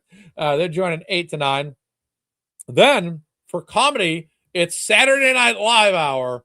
If you guys want some serious comedy, tune in at 9 o'clock to 10 o'clock. Where the Emily C., the one and only Emily C., where drama free is the life for me, as well as Auntie Deb, Jimmy himself, they're going to be on with Aiden. So this is going to be awesome. This is almost going to be more of a comedy. There's going to be a lot of comedy in that hour. So that's really going to be cool. So I like the way this is designed. There's a lot of attorneys early on. And then you got, Emily and Jimmy, who really are the two funniest people in terms of comedy out there. So you're going to have those two together. They're the class clowns in the Free Karen Reed movements and the Turtleboy movements. That's going to be awesome. Love them both. I love everybody. So that's going to be fun. Now, between 10 and 12, there's going to be a lot of people on. This is going to be the most jam-packed guest list ever with between 10 and 12. So from 10 to 12, these four people will be there. The Glare, MAGA Barbie, Erica Walsh, and Dina Warchild. They're going to be there for the last 2 hours. I was actually invited to be in this time slot, but because it's Sunday night, I cannot be up on streaming that late, unfortunately. So I got moved up earlier. Aiden moved me here, which was great. So we worked out a time slot for myself there earlier in the day. Really between 12 and 6 was my best time. And Aiden said, I know you can do 30. Can you do 30 here? I said, sure, it works. So we made that arrangement. That's good. And then you'll have a nice group here that will be there for the last 2 hours. Again, Will, the Glare, MAGA Barbie, Erica Walsh, and Dina Warchild for 2 hours.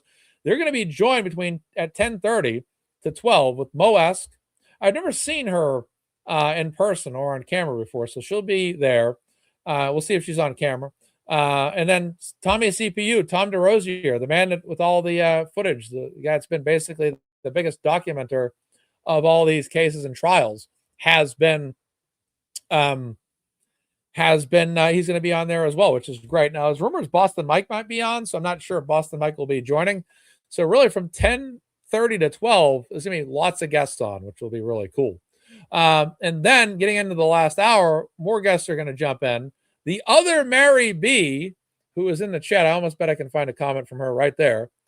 The other Mary B will be joining the show. Not that Mary B, the other Mary B, specifically the other Mary B. She will be there. There she is right there. Also Ahmad over here at MazzaMedia drinking a coffee or an espresso. So she'll be there. Makasi G, who does the best impersonations of Robert Cosgrove.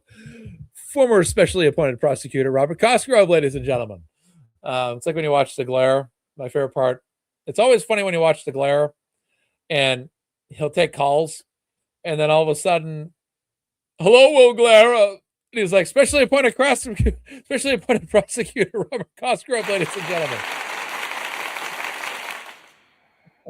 That always cracks me up so much, that part. I'm sorry. I don't know what it is. I just always laugh like crazy when that happens. It's like, hello, Will Glare. I'm sorry. That's just so funny. He is a great parrot, spoofer of of Makasi Koss. So that's funny. And then Ray from Dallas, ladies and gentlemen, will be joining the show as well. From Ray from Dallas will be joining the show to take this walk. So it's going to be awesome. Defense Diaries is time dependent right now. So there's not an official time for them, but they will be at some point joining the show. So Bob will be joining at some point as well. We'll see what they have for time there. So we'll see when that ends up. They end up joining. So it'll be interesting. 12 to 12, and again at 12 o'clock, you're going to have probably Aiden solo for a while there, and I don't know if maybe we'll have an intro video. That'd be cool.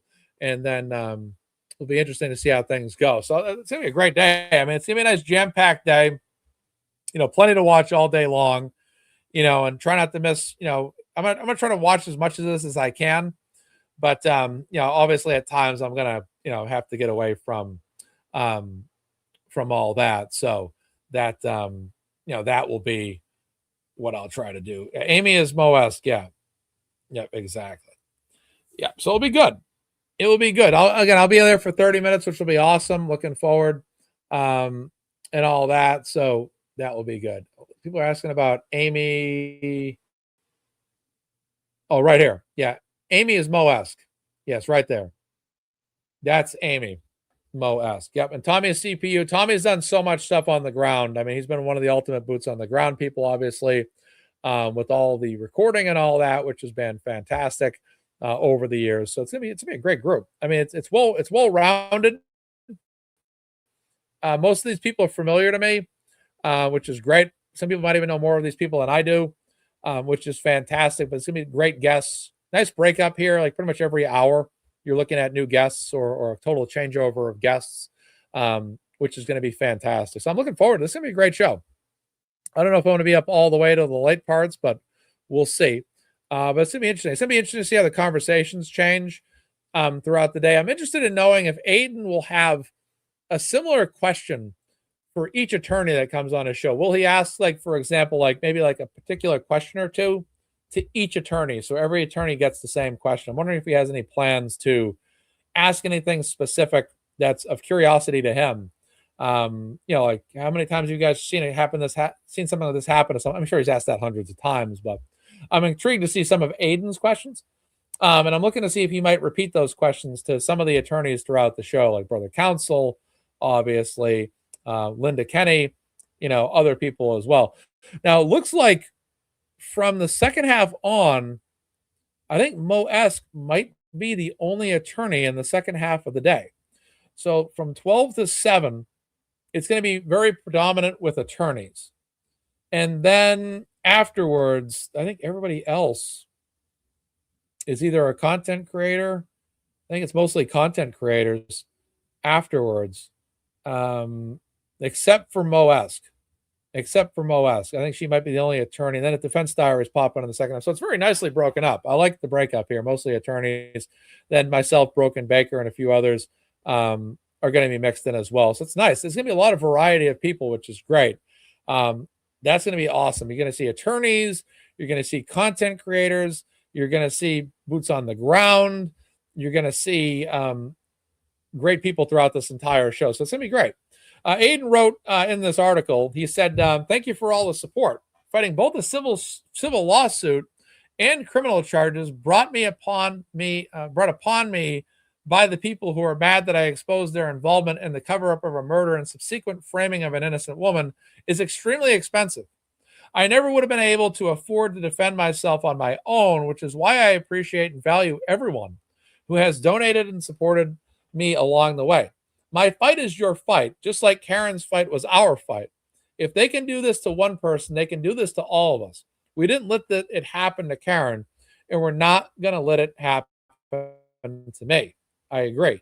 I think that that's really the greatest ideology in all of this is the fact that, never let any, my attitude's always been never leave anyone behind. Never leave anybody behind. You're working along people. You're pushing for a fight here to basically free people. You know, and you can't leave people, you can't forsake them. You can't leave them like, well, great. Well, thank you, Aiden, for helping out Karen, but now we're all just going to leave. Bye. It's like, well, I mean, this guy did popularize the story. This guy did raise a hefty amount of money for Karen. And this guy put a lot on the line for this and definitely dealt with a lot of hellfire for it, to say the least. So this is a big day tomorrow. This is a big day, and this is about justice. And you know, I know there's people out there that are you know, they're not a fan of this fundraiser, but you know, Aiden has the right to run a fundraiser anytime he wants, and anybody has a right to run a fundraiser anytime they want. And again, Aiden will do his thing. Is Moesk actually here? Am I missing Moesk in the chat right now? I keep seeing people commenting to her. Am I not seeing Mo in the chat? Someone put Mo_Esk is the best.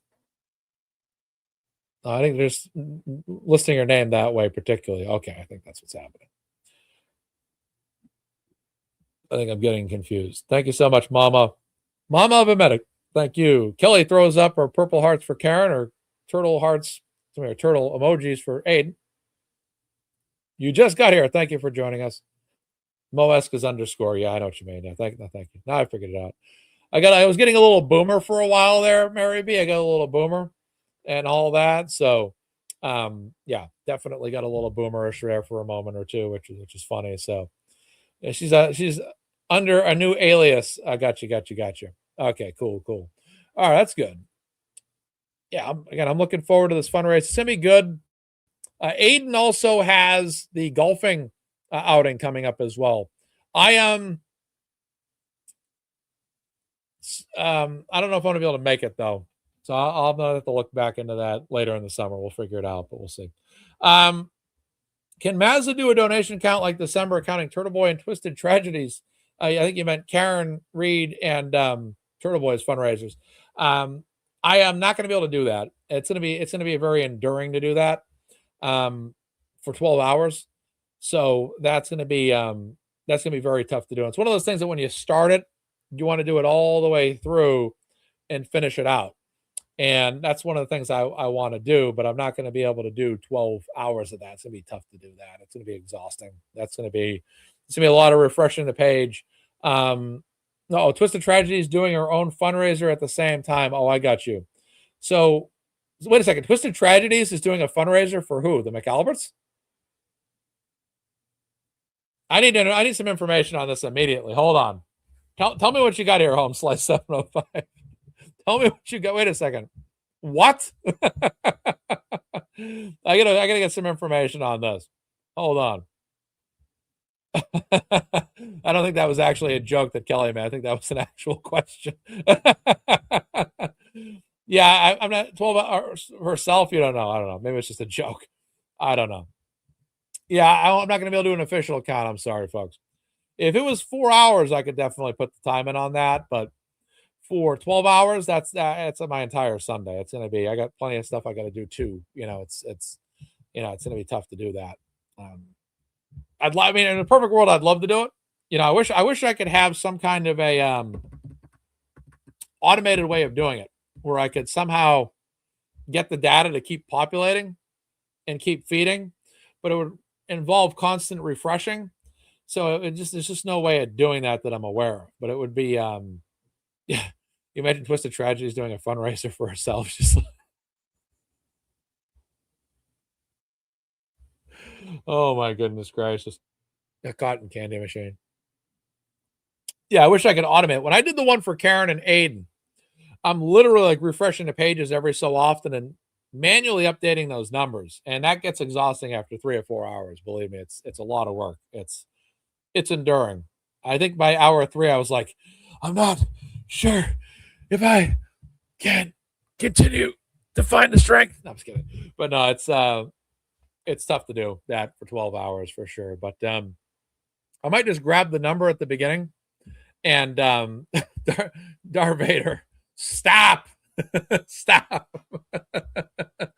But yeah, it's going to be tough to do 12 hours of that. But really, you know, all it needs to be done is you take the total number, you have like an auto calculator, Then you just plug in the new number every so often. It will auto calculate for you. So that would be one way of doing it. So, all right. So must keep spread cheating. Yes, exactly. I know. I heard there's going to be a lot going on Twitter today. I'm aware of it. I've heard that there's some spaces going on this afternoon. I'm aware of it. There's a lot going on out there, obviously, but yep. I'm gonna be out for a nice exercise after I'm done this show. I gotta get some exercise in. Made my eggs this morning. You know what I want to get? I want to get a Blackstone grill. I want a flat surface Blackstone grill. That's what I want. I might look into that today. I kind of want to use that because the way I make chicken teriyaki, it's like the Japanese restaurants, and you have a flat surface grill. And I'm like, my God, I would like to have that grill. So I might look at that this afternoon. We'll see. We'll take a look. We'll see what ends up going on. But we'll see. We will see. So, all right. So we had some wild things going down in Massachusetts and Cambridge. Oh, you have one of those grills yourself? Yeah, I might, like I said, I like your, I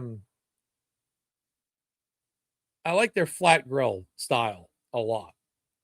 And based on the way I cook my chicken teriyaki, I dice it up. I like to spread it out, cook it all up. It just comes out fantastic. Comes out absolutely fantastic. So definitely, yeah, you have a Blackstone as well. A lot of people have Blackstone grills here. How are the hot dogs and hamburgers? How do they come out? Really good? I just don't know if it's not going to have that grill mark. I like the grill marks a lot. So we'll see. Might do that. Might look into that grill this afternoon. I don't know where I'm going to get it, though. I was thinking about maybe buying it online. I don't know if I can buy it on Amazon. I don't know if I can buy it in an actual store. I don't know. I'm going to do some price shopping because what I don't want to do is like pay for like $50 more someplace else where I can get it for $50 cheaper. Yeah, I'm not going to overspend by $50. So no kidding. You have one of those grills. You won't use a barbecue anymore. That's interesting. Okay, put a grate on it for grill marks. Okay, nice. Okay, nice. Nice. You have an outdoor one and an indoor one. That's awesome. That's really cool. Looks like everybody has a Home Depot has one. That's cool. Yeah, chicken teriyaki is hard to do, but if you look up chicken teriyaki sarku SARKU on YouTube, there's plenty of videos on it. That's how I learned how to do it. I made Fiesta Lime chicken recently. That came out fantastic. Yeah, I think Blackstone has a Memorial Day sale going on right now, in fact. Extra accessories is what you want. Yeah, I need to do my own cooking show. I definitely need to do my own cooking show. Definitely. Target has a discount sometimes. Nice. Tractor Supply. Yeah. Awesome. I'm going to have to go price shopping all day long. I'm like, I stopped at after 16 stores and 16 stores online. I finally found my Blackstone grill for a discounted price of $20 off. Yeah, you're right. Joy, you're right about that. If I do that search, it will probably tell me the competitive pricing online and all that. Sure, that's for sure. No question at all. Yeah, I got some grilling I got to do. Multiple people. It depends. It could be a few people. It could be a lot of people. It depends. $400 at Home Depot. I want the flat one that has the 4 or 5 knobs on it. Definitely. Yeah, I can make the I can do that. I can definitely do that if I get it today. But yeah, that's for sure. If I get it today, I'm going to have to get the chicken teriyaki supplies. Then I'm going to be on the grill all afternoon cooking it up. Oh, here we go. A little towards your Blackstone grill. Thank you, Mazza, for being you. Keeping it real, keeping it entertaining. Chicken wings, love that grill. I don't really grill chicken wings, but I may. Yeah, it's propane, right? Yeah, so it's a propane tank that goes with that, which is cool. So thank you, I'm going to have trouble, sorry. Desi Terrata. I think I got it right. Twisted. Someone's got jokes. Yeah, right. I think the sales are out right now, too. I think I read something about that on their website as well, which is really cool. So, absolutely. All right. So, let's go ahead and all right. So, 4 o'clock tomorrow, I'll be on Caidyn's show. Let's make sure this is moving along here. Let's make sure we're not stuck. Okay, good. Yeah, great conversation, guys, on the grills. Thank you. And I'll put the super chat up. Just try to keep people super chats up for just a few moments. They're paying for the comment. So, we'll zoom in here on this website. All right, zoom a little more. I don't have to mow the lawn this weekend, so I'm happy about that. I already took care of it last week, so I'm good on that. All right, so this is about the shooting that took place here in Cambridge. Man accused of wounding 2 drivers in Cambridge shooting pleads not guilty. Now, I was shocked by that, considering the fact that the guy was literally on camera. Literally on camera, which was nuts. You guys want me to make an Amazon wish list? Cool. I'll have to look into that. I don't know how it works. I'll have to look into that and figure it out. Absolutely. You bought your husband one for Christmas. Now he thinks he's a Japanese fried rice master. That's awesome. That's exactly the kind of reaction you want, because I love Japanese food. My chicken teriyaki is all based on Japanese, the food court mall, or the mall food court restaurants. That's how I got the idea. All right, so this is about the Cambridge shooter. A man accusing, now this is interesting. I heard about the firearm. I guess he, thank you so much for the Blackstone Fund, Joy and Love Forever, $9.99. Thank you so much. Appreciate that. I know exactly. I have to go out and get a Blackstone grill. People are going to say, Mazza, did you get the Blackstone grill? I'm like, no, I didn't get it. Why didn't you get it? Well, I ran out of time. Mazza, people were literally giving you super chats. You didn't go out and buy it, you jerk. No, I'm just kidding. We'll make sure we get something. If not today, soon, because I want that grill. I know exactly. Everyone's gonna have Blackstone grills at the end of the day. This is the time of year to get your grill because it's news. So Devon says, Mazza, you're amazing, always advertising and helping Aiden, Karen, Kelsey, and others. I would like to shake your hand right now, sir. Great job at Mazza. Thank you. All right. Thank you so much, Joy and Love Forever. Nice picture of the dog there, too. Always like people's animals. Good to see people's cats and dogs. All right. So, a man accused of wounding 2 drivers when he fired at least 70 rounds from an assault-style weapon it was semi-automatic, by the way, weapon on a busy street. It was customized, looked like, too. They think it might be a ghost gun where it has no trace. Like, it's not a traceable weapon. There's a rumor I heard on one of the news outlets yesterday. On a busy street near Boston, pleaded not guilty Thursday to assault and other charges. Tyler Brown, 46, who appeared in Cambridge District Court via video from a hospital bed, did not speak and appeared to have his eyes closed for most of the brief hearing. He nodded when the judge said not guilty pleas had been entered on his behalf to charges of armed assault with intent to murder and 6 other charges, including possessing a gun without a license. Now, that was what was interesting about this story as well. Was Angie M. How you doing? Good to see you. Hope you're doing good today. What was interesting was this guy didn't have a license. Thank you so much. It's me, Sharon L. Thank you for the super chat. A super sticker. He didn't have a license, but he was able to acquire this firearm. And then this thing had a scope. It had all kinds of customized abilities. So I think he might have bought it on the street. Was one of the things that they were suggesting. They're trying to say, like, how did he acquire that? And then the thing was very customized. I know, and that's _S says, I'd love to know what his defense is. I mean, that's my argument too. Is he going to say it wasn't me? I mean, is that his plan? To say it wasn't me? Obviously, they arrested him. Other concerns is, why not guilty? Emily C is here, and you will see Emily C tomorrow between 9 p.m. and 10 p.m. with Auntie Deb on Turtleboy's fundraiser. You will see me between 4 to 4:30. Yeah, so like I said, how he acquired this firearm with no license. Obviously, it's a street purchased firearm. But that was very intriguing, just to see that all come into fruition. Not shocked though. So many illegal street firearms out there. You wouldn't believe it. Possessing a gun without a license. Judge David Frank ordered him to remain in custody either at the hospital or in jail pending a hearing on May 21st. That's 5 days from now. Brown's attorney, Carolyn McGowan, imagine having to represent someone like this as a shooter. Carolyn McGowan declined to speak at the hearing other than answering the judge's questions about scheduling matters.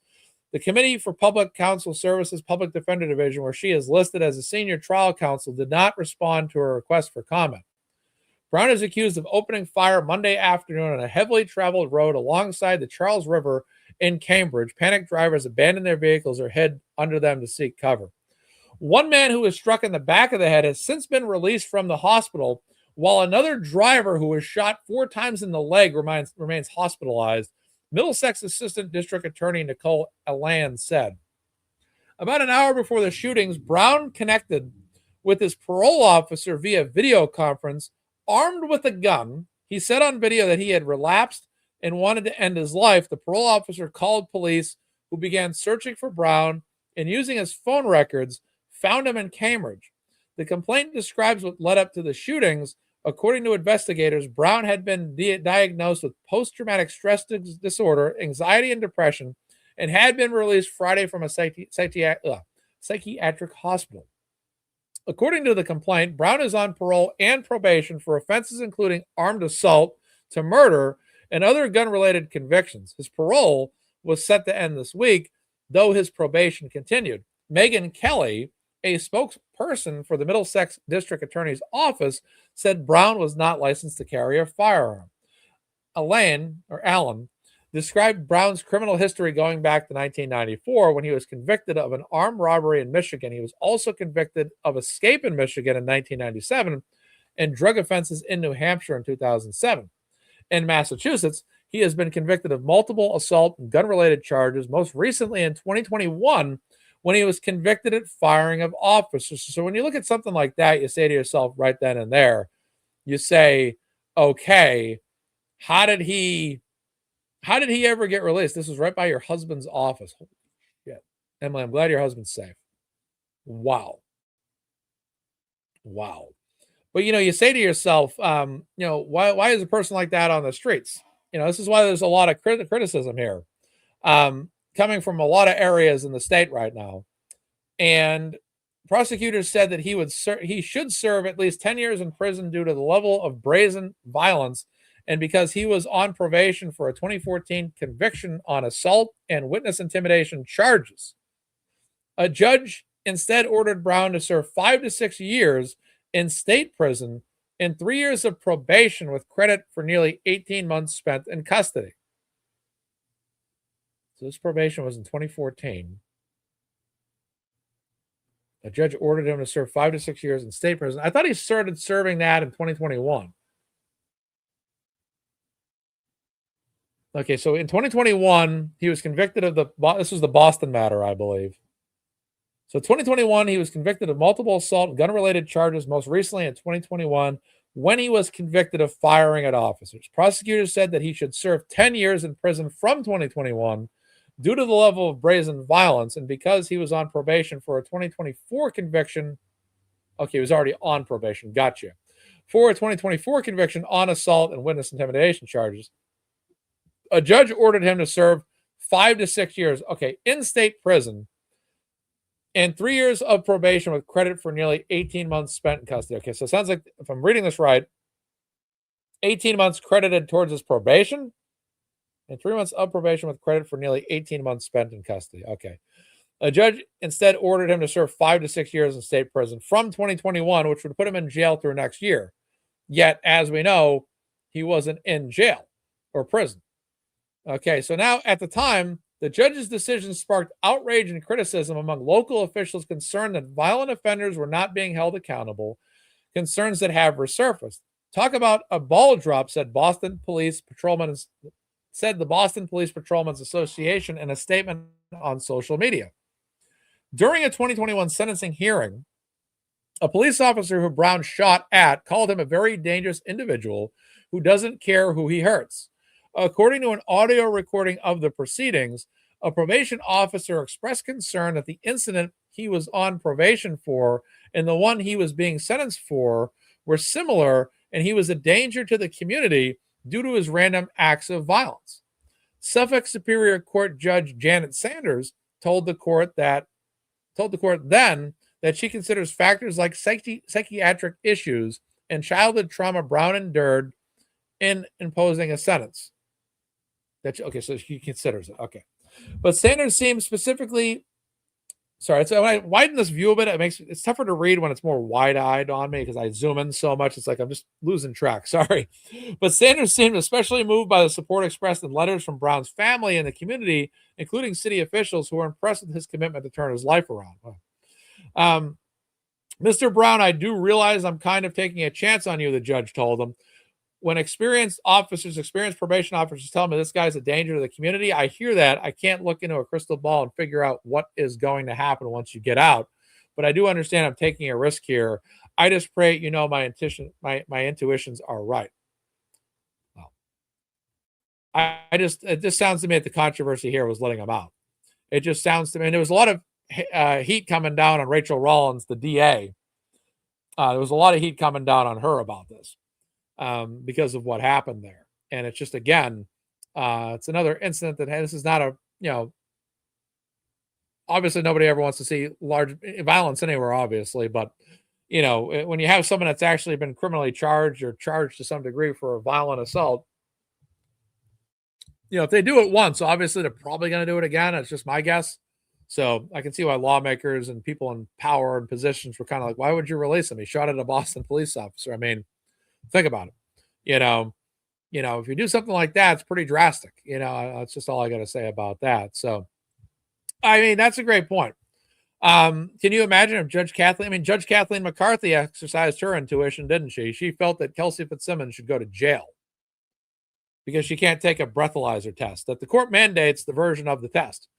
That's absolutely atrocious, in my opinion. Absolutely atrocious that would ever occur, that happened to, even Kelsey said it in her recent Substack. I haven't read it yet. I just got to say that how do you possibly think of yourself as a great judge, Kathleen McCarthy Naaman, when you're putting Kelsey in jail like that for a breathalyzer? She never had an alcohol-related charge. She never had an alcohol-related charge, but your intuition as a judge, and that's you're exactly right. I mean, it should not be about your intuition as a judge. It should be as your ability to determine the law and how it should be measured and how it should be applied. If somebody is not charged with alcohol-related and doesn't have an alcohol-related charge, why are they having to take a scram test? Why is Kelsey Fitzsimmons spending Thanksgiving in jail in Western Mass when there's no alcohol-related charge? And this is what they decided to do? I mean, that's just insanity. And that's what made it so insane, was that happened. And even Kelsey says that might have been worse than getting shot. And honestly, I can see how she feels that way. It's just exactly, she had personal interests, and what were they? What were those personal interests? And that's what we always wonder. It just didn't seem right. She had it in for Kelsey. I don't know why, but you look at some of these judges out there, like the judge that Ted Daniel obviously pursued at her home the other day, for questioning. Why did you release him? The guy had shot at an officer before. Did you not think he would again?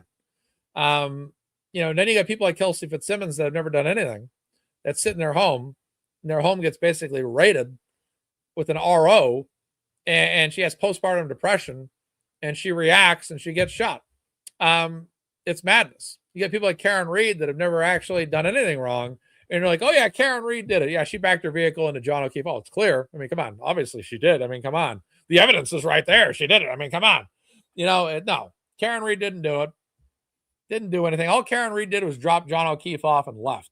And then she was the one that actually tried to find him. And she was the one that found his body in the cold. And it's a good thing she found his body in the cold, because, again, it just, to me, it made her look, it made the accusation look weaker against her. Because once she found him, she can say, I went out looking for him. I found him. I attempted to give him mouth-to-mouth resuscitation. That makes her look good. If she had just gone home, I mean, again, Karen did the right thing that day. She did everything she possibly could as best she possibly could. And that's right. She drank and drove safely. And we talked about that too. I like your point. It reminds me of a show I did We talked about her potential paths through the town, and she never crashed into any other vehicles that night. The only vehicle Karen Reed ever hit was John O'Keefe's vehicle. That's it. She bumped into his vehicle backing out. It was snowy, all that, but she drove from all locations safely. The waterfall, C.F. McCarthy's to the waterfall back to One Meadow Lane. She drove to all those locations perfectly fine. And someone makes a good point. The whole town was driving drunk for the most part. Exactly. But it's just, people can't be placed in situations where they are accused of stuff. Something happened to John O'Keefe. That much is true. That much we know. That much is irrefutable. Obviously, John O'Keefe was killed. But when you look at his arm, we've talked about this hundreds of times on this show. We'll talk about 100 times more. Something don't make sense there, because it doesn't look like taillight caused that. The guy looked like he was attacked by a shark, maybe a dog, perhaps a dog, perhaps a canine, perhaps, maybe a canine did that. Maybe a canine caused those wounds. But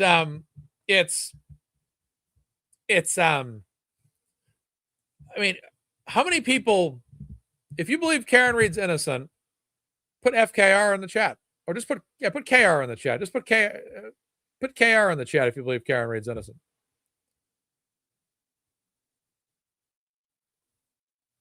It's just, is there anybody amongst us that actually thinks Karen Reed did this? Probably some hate watchers, potentially. Yeah, you can write Freed, you can write FKR, KR. Reed's fine. Look at it. Speaks for itself, folks.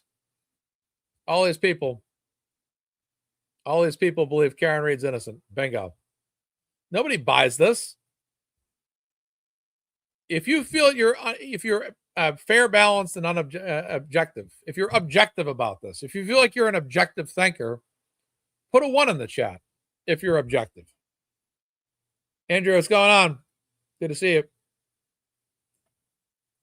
If you're objective, put a 1 in the chat. If you're someone that's you took the time to actually think this through and figure it out for yourself, put a 1 in the chat.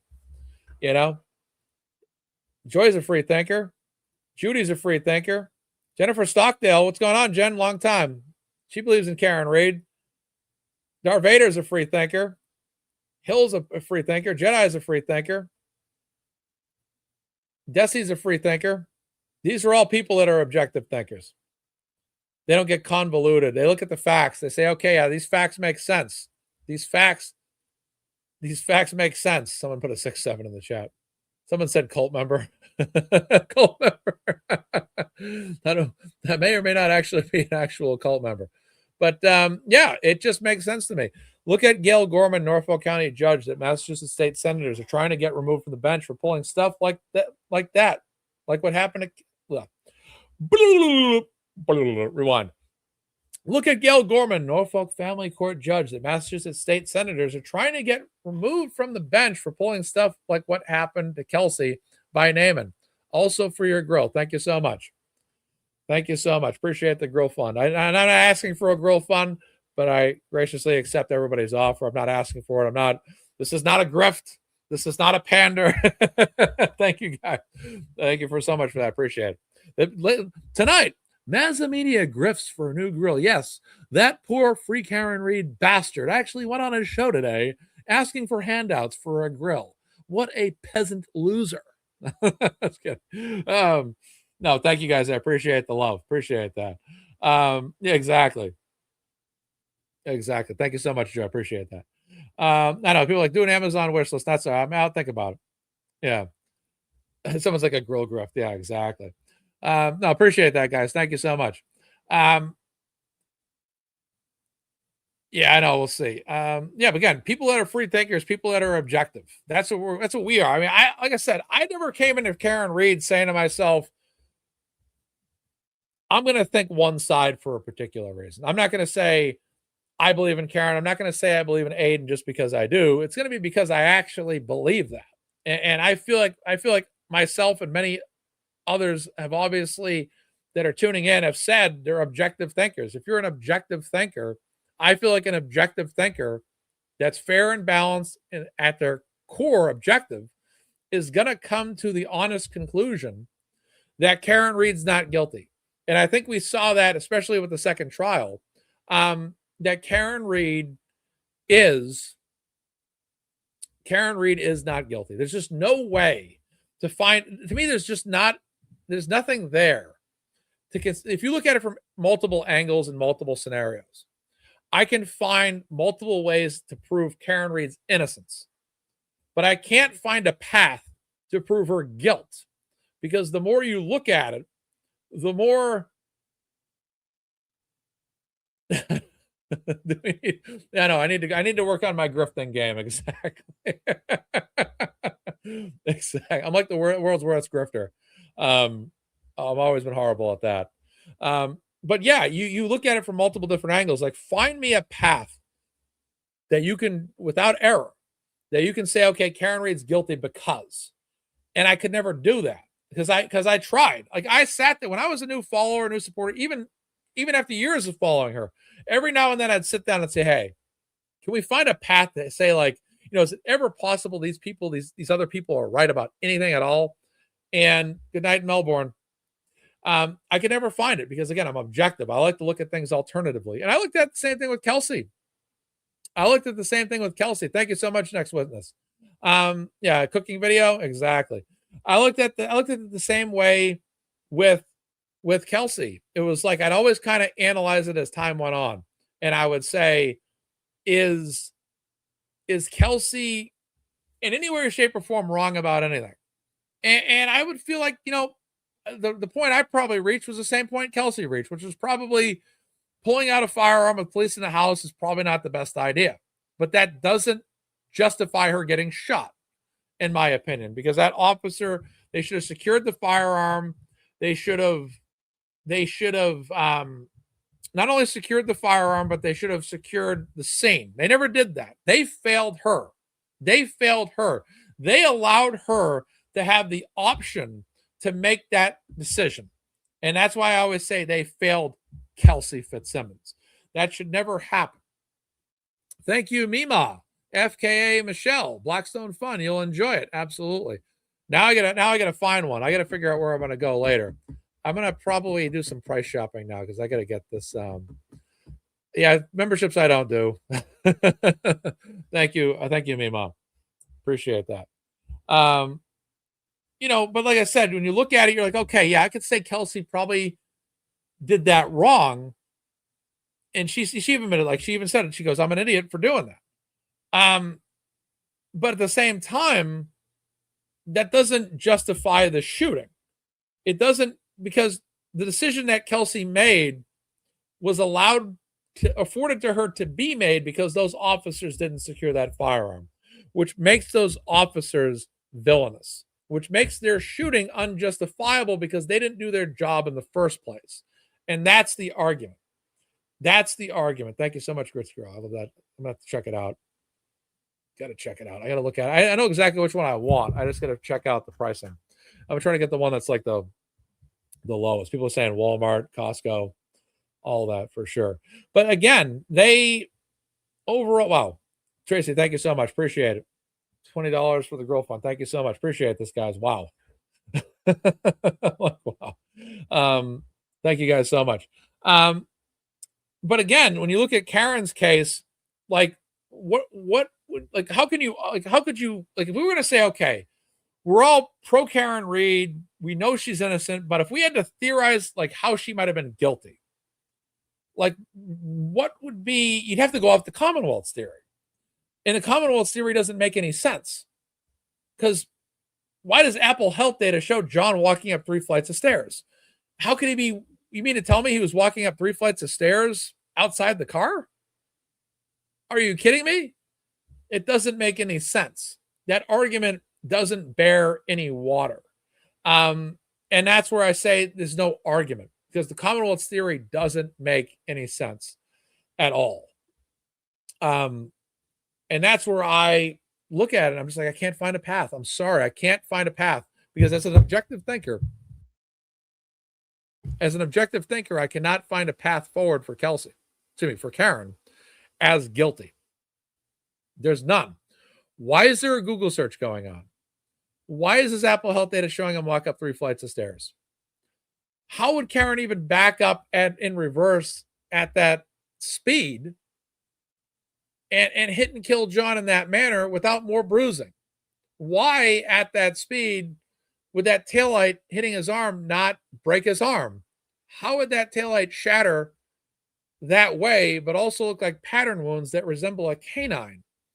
Just those are the things. Like when you add it all together, if any person with sound mind and sound judgment and critical thinking skills should be able to arrive at a theory that basically suggests that Karen Read's innocent. And if not that, then reasonable doubt, proof beyond a reasonable doubt. And a lot of people out there, oh, she did it. I know there's a show out there, The View, Coffee Talk, whatever the hell it is. They're all out there. Yes. Oh, Karen did it. Oh, I know. Oh, yes. It's like, stop it. We hear this crap all the time from these people. You can't objectively and scientifically, using the data, prove to me or prove to anybody that Karen Read did that without it having some level of fictitiousness to it. Thank you, Side Eyes Jess. Appreciate that. Thank you so much. Yeah, I think what I'm going to do too is I got to make sure I get a sale. That's one thing I got to do. This is the biggest grift of all time I've ever run. I should be ashamed of myself. I'm like, but these people do this because people do this because you appreciate me. And that's the fact. That's the fact. I know I feel like I'm humble in that sense, but you all do this because you guys are grateful for my show, and I'm thankful for you guys too. I appreciate it, and I can't thank you guys enough at all. Thank you guys. Thank you guys so much.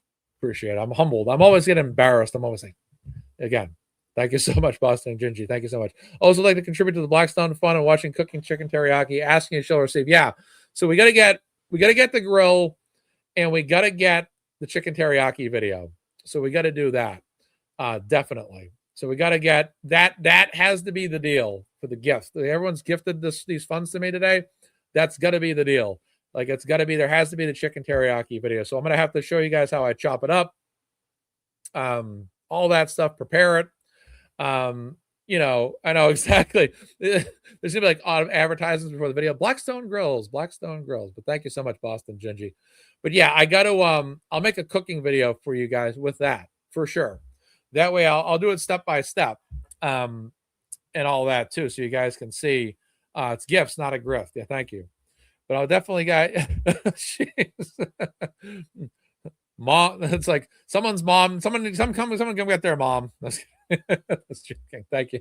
That's funny.